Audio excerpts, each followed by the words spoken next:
Après 21 jours de marche sous un soleil de plomb et plusieurs incidents qui montrent qu'il est toujours dangereux pour les Noirs de manifester au Mississippi, on approche du but, le Capitole de Jackson, où les soldats et les policiers se préparent comme si la ville allait être assiégée. What is global for one group is local for another.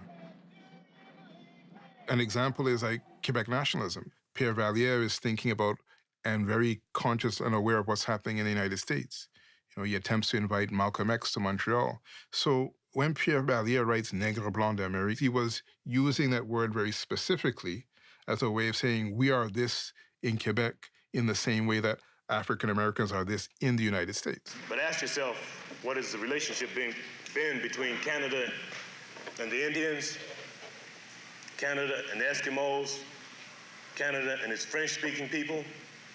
And you know whether or not you got any Panthers or potential Panthers in Canada. Are those experiences parallel? Are those experiences exactly the same? There was a local experience, too, that was kind of rendered invisible. The students at Sir George from the Caribbean who filed a complaint against a professor who claimed that he was systematically failing them.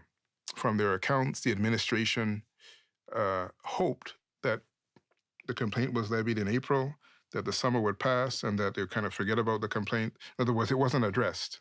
Within the context of the global 1960s, within the context of the civil rights movement that then transitions with the assassination of Martin Luther King in 1968 to the Black Power period. So there's this kind of momentum that's developing and growing. Ideas are circulating. You know, many of these students, they're inside the classroom, but actually when you talk to them, they will tell you that most of their education occurred outside of the classroom. We have to stop being ashamed of being black. When we talk about the internationalization and the circulation of ideas, et cetera, they are responding to local conditions in the actions of this professor and the actions of the institution that failed to take these students seriously.